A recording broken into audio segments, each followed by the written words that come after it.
This is the show dedicated to raising up the next generation of men of faith and character. My name is Mark Stanifer. Welcome to the Next Man Up. Hey guys, welcome back once again to the Next Man Up podcast, where we are changing the world. That's right, we're changing the world because we're raising up the next generation of healthy and godly men. And when that happens, everyone benefits. Thank you for joining us and being part of this community that's making that happen. You know this, my name is Mark. Good to be with you. And I'm joined once again by my sidekick, Josh. Good to be with you. As always, thank you for joining us once again. Of course. Do you know what's happening this month? Valentine's Day? So that is on the calendar. It is an event, yes. And it's on the calendar every year on the 14th. Yes. And correct? Yes. And I'm a fan of Valentine's Day myself. I think it's a blast. Well, good for you. I am not. Okay. I'm not. What makes you hate Valentine's Day so much? So maybe I should start with my wife doesn't really care. So maybe that gives me some permission to not care. Are you sure about that? I'm sure. We've had this conversation. Okay. And here's why. I guess there's two big reasons why I don't like it. And this isn't going to be an episode about why Mark hates Valentine's Day. We're going to have a good conversation around Valentine's and romance and all of that. But here's why I don't like it. Number one, I often don't like people telling me what to do. And there's all this pressure around, you got to get the chocolates and the cards and the flowers. I feel like Hallmark just, like whoever at Hallmark came up with this holiday is a rich person now, but it just makes me frustrated. Okay. I can understand not wanting to be told what to do. And that's kind of my wiring, right? Like my personality just rebuffs when somebody tells me what to do. Okay. So that's reason number one. The second reason is this. You can't just romance your wife or your girlfriend one day out of the year.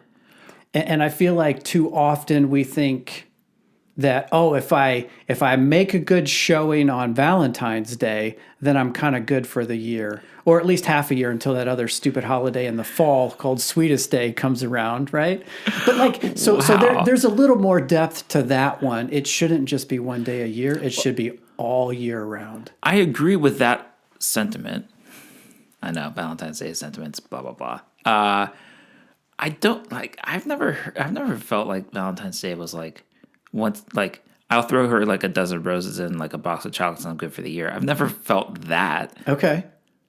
Do you feel like that's a common mentality around Valentine's Day? Well, maybe that's just another good reason that sounds good for me to bail on this thing. Are you saying it's an excuse, not a reason? Oh, I wouldn't use that word. All right.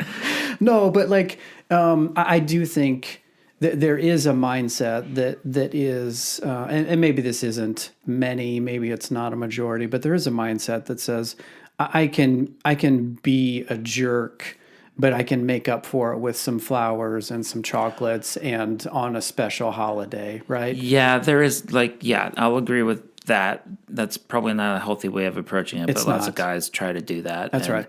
I would recommend that you don't. Yep.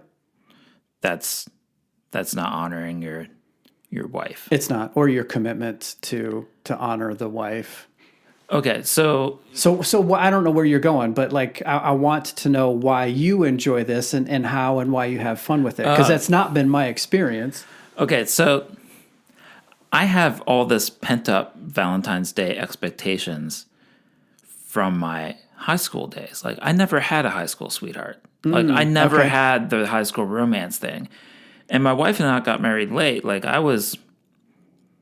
we started dating when I was 30. Okay. We didn't get married until I was 38. Late in the game, right? So almost 4 decades down. Yeah. And I was 3 decades in before I could even have a Valentine's Day. So for me, it was like, I finally get to do something. So for me, Valentine's Day is a blast. I get to go all out kind of thing. It's almost like a Christmas for our relationship rather than a Christmas for the year, Yeah, or Christmas for Jesus. So that's kind of my thoughts around Valentine's Day. Now, I don't know if my wife would necessarily agree with that.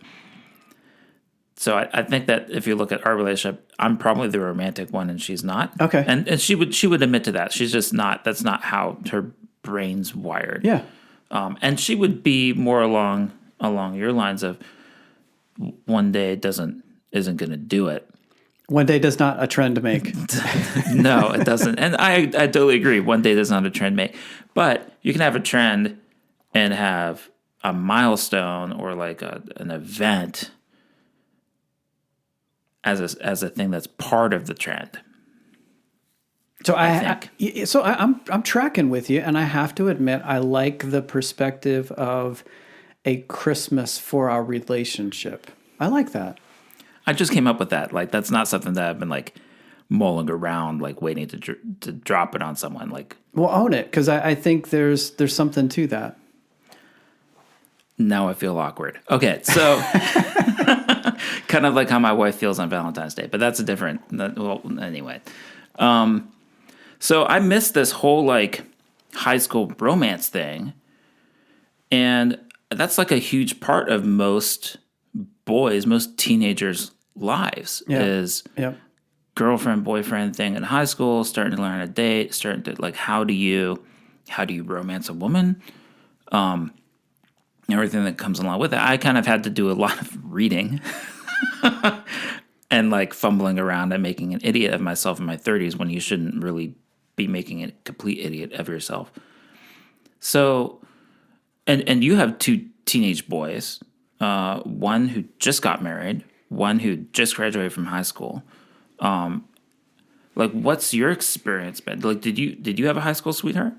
So my story with my wife started when I was 17. She was 16. I had 2 years of high school left. She had 3 years, and met in chemistry class. So like we checked all the romance high school sweetheart, we got the chemistry together boxes.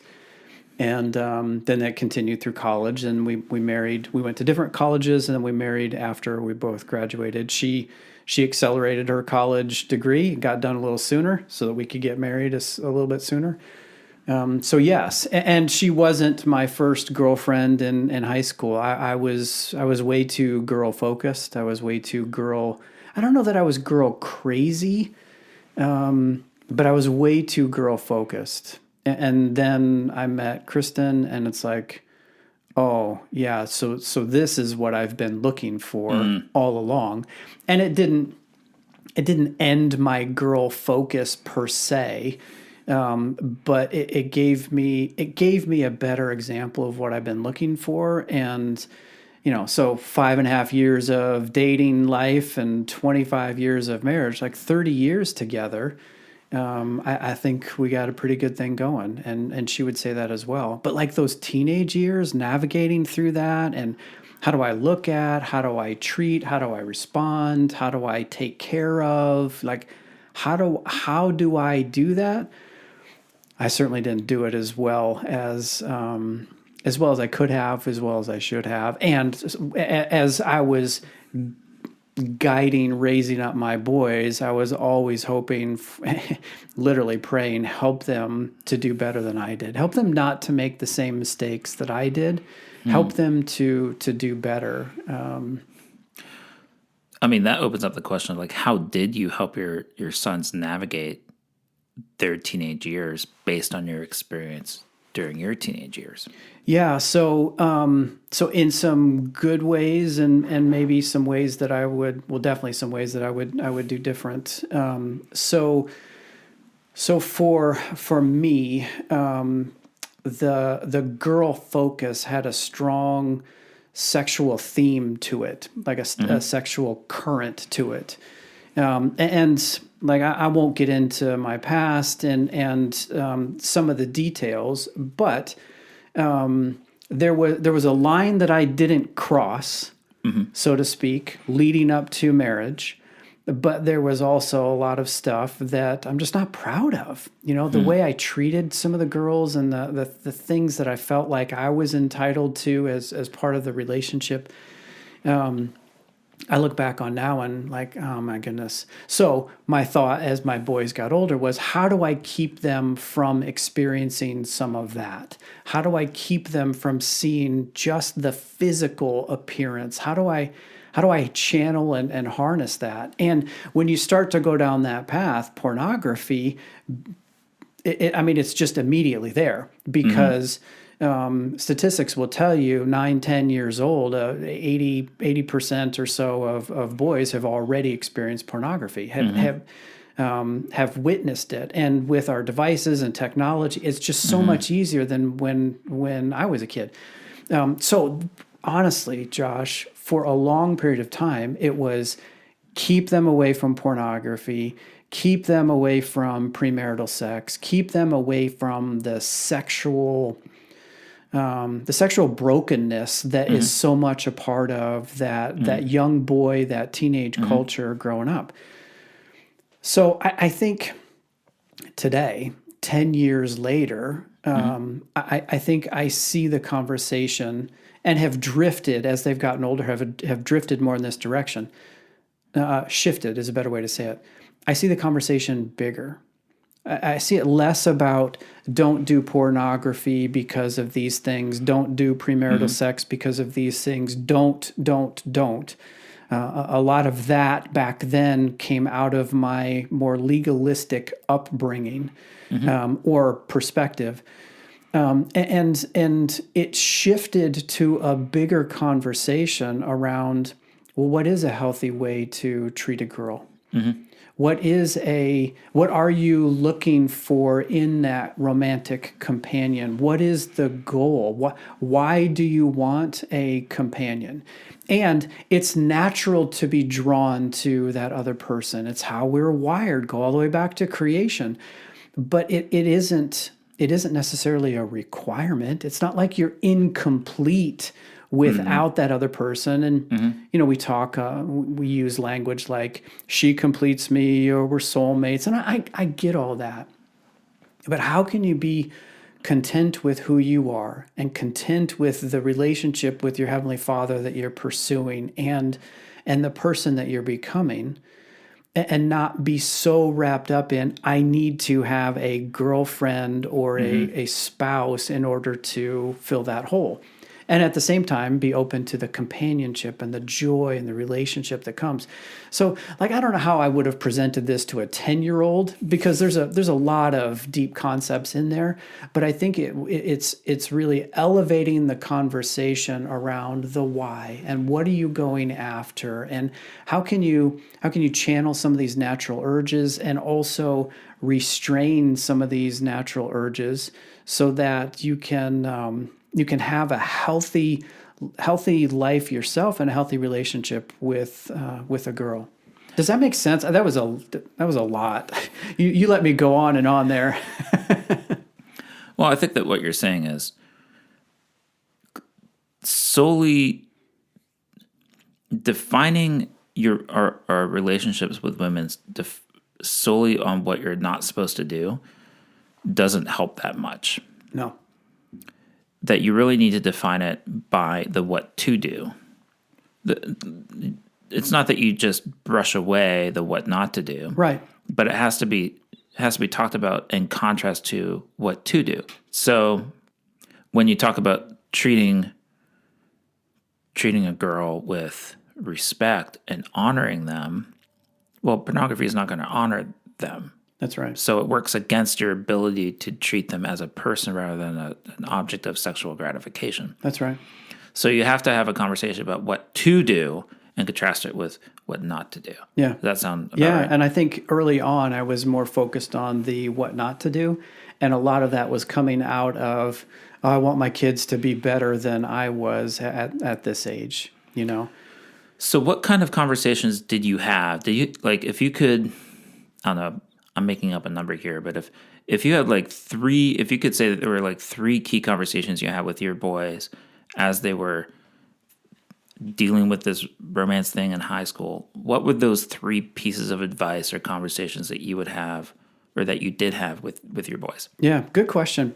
So it's interesting. We didn't premeditate this one at all, and I have 3 things that come to mind immediately. Well, that's convenient. It is convenient. So the first one I would say is the communication that's not verbal. How are they seeing me treat their mom? Like, so much is caught, so much is observed, and how are they watching me walk out this romance and this honor and this respect and this care for my life partner at home? Are they seeing me apologize? Are they seeing me serve? Are they seeing me romance? And are they seeing the sexual the sexual component of the relationship that is appropriate for them to see? Are they seeing it in a healthy way? Are we holding hands? Are we affectionate? Are we kissing? So, like, what are they seeing? What am I communicating by my actions and how I'm treating mom? That I think is maybe one that wouldn't immediately come to mind because it's not a verbal conversation, but it's like ever present in the home. They're watching me. Yeah, it's not. It's. I think you said it really well. It's not. It's a nonverbal conversation with your boys about how to treat a woman. Yeah, I'm showing them, and when I don't get it right, they're watching me ask for forgiveness and apologize and make amends and all of that. So that's the first one. Yeah, I think that's really good. Yeah, nonverbal stuff is, especially for, like, I have a 2-year-old. So trying to talk to him about that is like, right, that's not going to happen. Right. But he can definitely watch the 2 of us together and pick up a lot of cues about what is healthy and what is not healthy. Okay, so that's good. What would be the second conversation you would have? So I wish I would have written these down, but they were pretty spontaneous in the moment. And it got to be this fun thing that we did, or that my family understood that I did. And even those that were around us, extended family, aunts and uncles and grandparents, they picked up on this too. But I would do life lessons on a regular basis.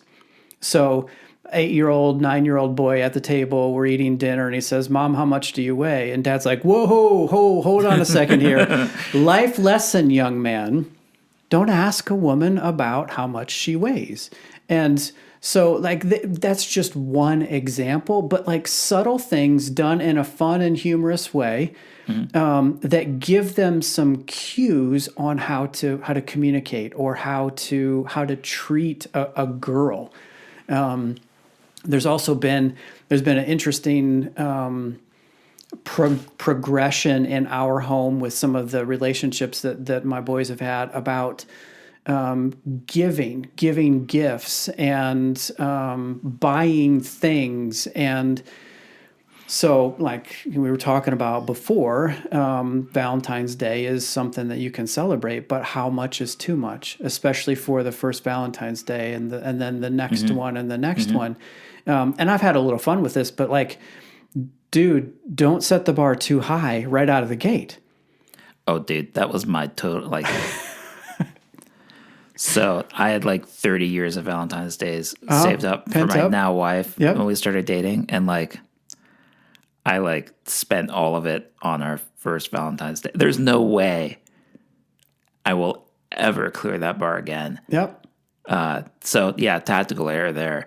So like even just little things like that, how much is too much? And if this relationship holds, what is the expectation for the next time and then the next time? And some of that's just having a little bit of fun. Like, how much is this costing you? And right, like how are you making money? And some of it also is you can, as a couple, you can talk through these things and work through them for sure, right?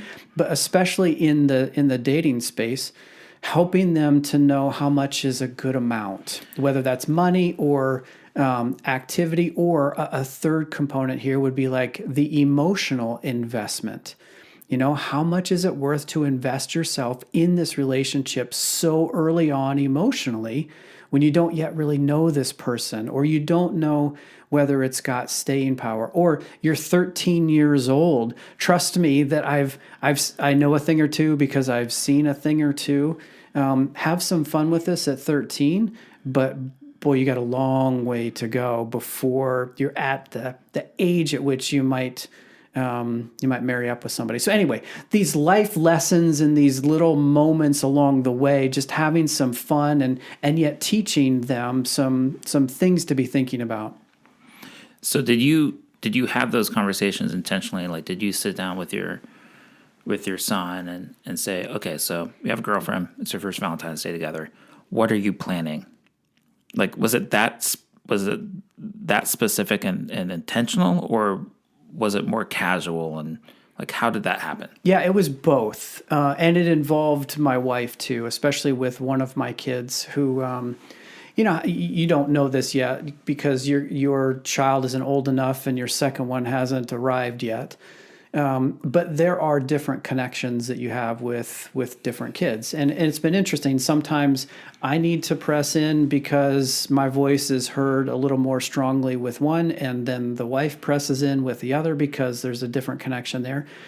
But sometimes it was my wife, like, okay, what are you doing? What are your plans? And her intuition was really good in those moments because she's like, I don't see a real desire for romance and relationship here. I see more of an obligation.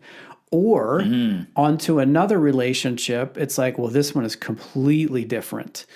In fact, we may or may not have heard one of our boys say, I would go broke for this girl. Ooh.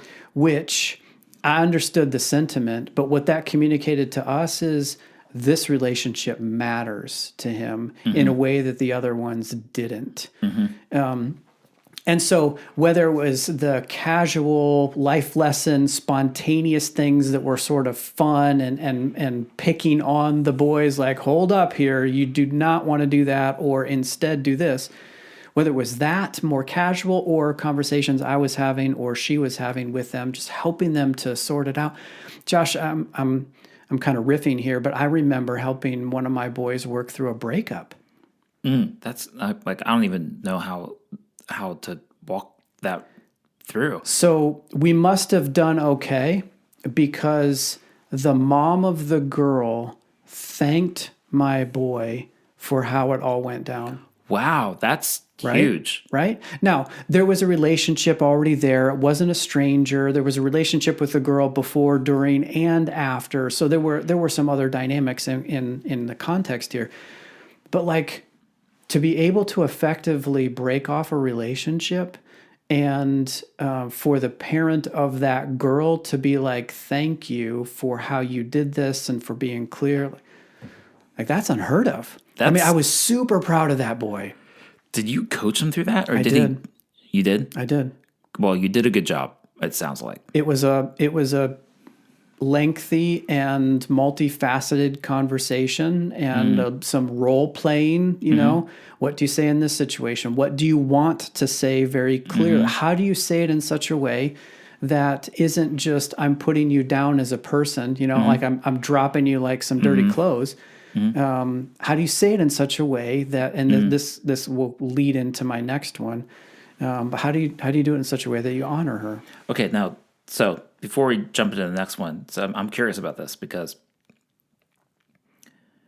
so many breakups go so off the rails. Yep.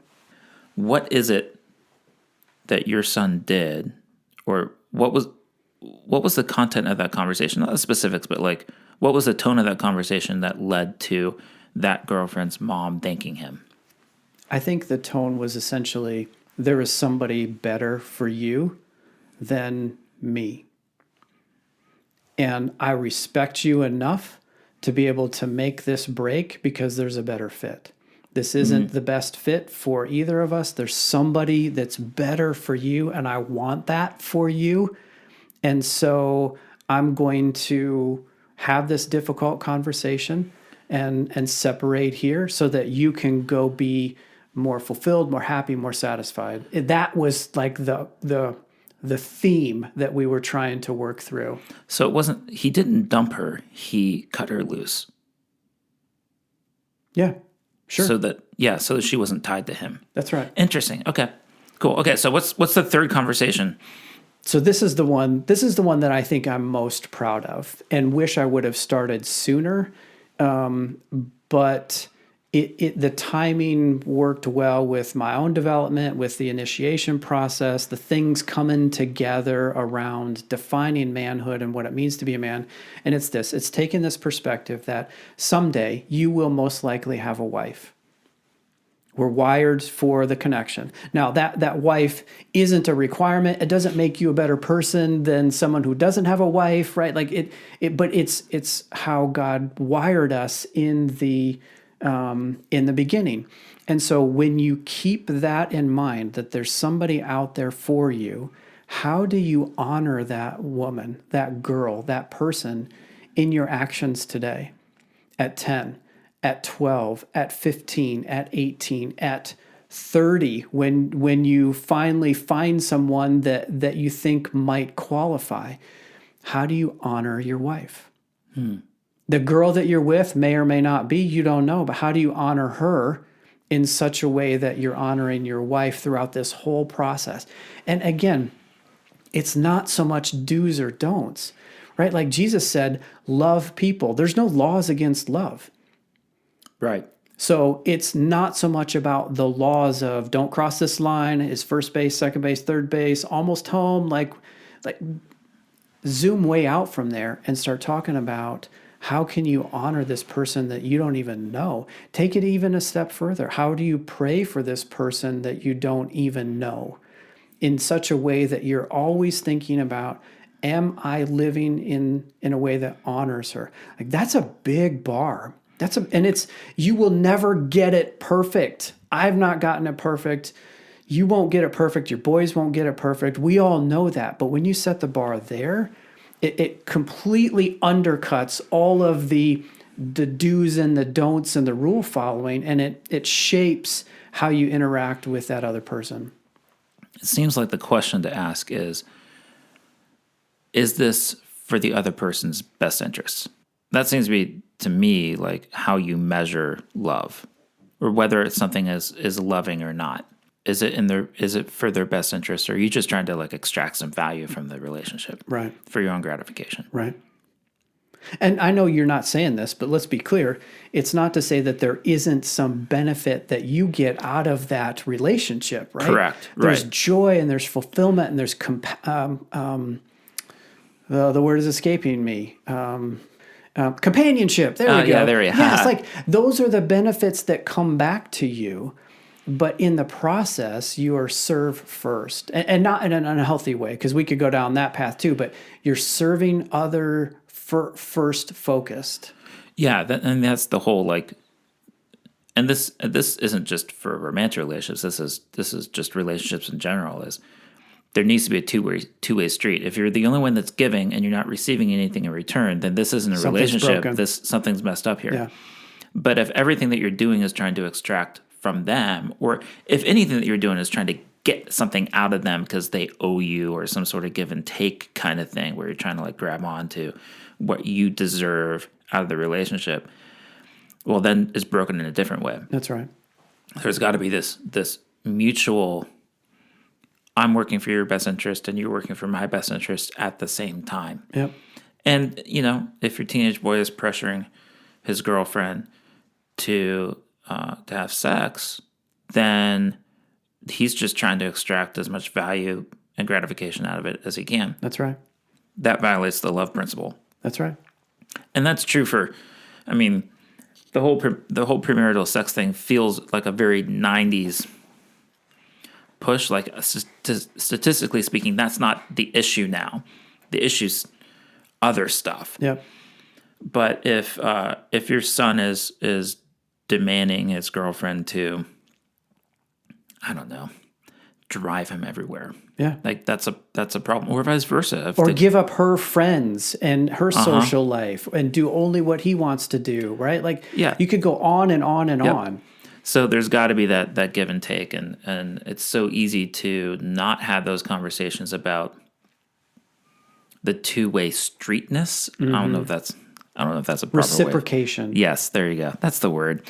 If there's not a reciprocal relationship going on, like something's broken, and that conversation doesn't happen. I'm on some men's groups that talk about this stuff all the time, and it's really interesting to see guys, and kind of sad to see guys jump on and be like, she left the dishes dirty for like the 4th week in a row. I'm out.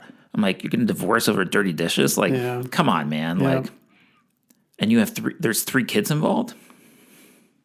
Yep. Dude. Yep. Like, it's time to like start giving a little bit into this, because you're not acting in her best interest. So anyway, little soapbox there, but no, you're right. And it dovetails to what we've been talking about, which is having a higher bar, setting a higher expectation standard for your conduct and for your treatment and for your service and honor toward that other person. And look, I get it. So 10 years ago in the development of my boys and family seems like a lifetime ago. So you can't necessarily have these types of conversations in this detail with a 10-year-old, but you can with a 15-year-old, you can with an 18-year-old. And when they're 10, you can be giving them principles and ideas, and you can be teaching them all along the way with what you say and with what you do to recognize that there is value in the other person beyond what you can just see or get out of them. And a healthy relationship includes these things like honoring them and serving them and giving to them and communicating to them, right? Like all of that. And then just also affirming that the sexual development that happens in puberty, the chemical shift, the bodily shift, all of that is natural and it's healthy and it's targeted toward that moment that is culminated within a marriage relationship or celebrated within a marriage relationship. It's not just bad, put a ring on it, good. It's good the entire time, but good in the right context and in the right situation and with the right parameters and all of that. Yeah, it's not bad. It's not yet, now. Yeah. Yeah. This whole, I'm going to say something that's a little cuts across culture, I think. And so, I say this with a little trepidation, but I think it's true that the fundamental unit of human relationship is family. And anything that tries to split up family or break it apart, or distort it in some way, where it's trying to wreck the fundamental unit of human relationship, the relationship between spouses, husband and wife, and the relationship between parent and child, father, son, mother, daughter, and vice versa. That is what this is all about. And you don't do family, like family doesn't get formed on a single day called Valentine's Day. That's right. Family is an everyday thing that you're building all the time. But I would argue it's worth celebrating. Well, there you have it, guys. A couple of perspectives on how we've handled Valentine's Day. I would suggest you consult with your bride or your lady friend, because it's incumbent upon you to serve them in this way. And maybe for them, it doesn't mean anything. Maybe it means everything. But figure that out, and then go do accordingly. And when it comes to how you are demonstrating your love and commitment to your wife and what your kids are seeing and hearing, what is something that you can take away from this conversation to do differently, to challenge yourself, or to demonstrate, or a conversation that you need to have? Maybe it's apologizing. I don't know. I don't know your story. You've heard some of ours, but what can you do differently so that this isn't just information, but it actually leads to your growth and your transformation and our mission, our collective mission here, which is to raise up the next generation of healthy and godly men. So, guys, thanks for being with us, Josh. As always, good to have you along. Good to be here. You keep me sharp, and I enjoy your wisdom and your experience. And I look forward to traveling with you as you begin to encounter some of these things that we've been talking about. Likewise. All right, guys, that's it. Same bat time, same bat channel next week. Until then, Adios.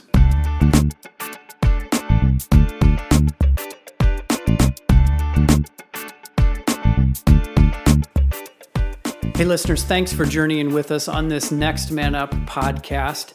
You know, we would love to hear from you. Maybe you have a question or an idea, perhaps a topic for us to consider. If that's you and you want to reach out to us, you can get us at feedback@thenextmanup.com. That's feedback@thenextmanup.com. Again, we'd love to hear from you.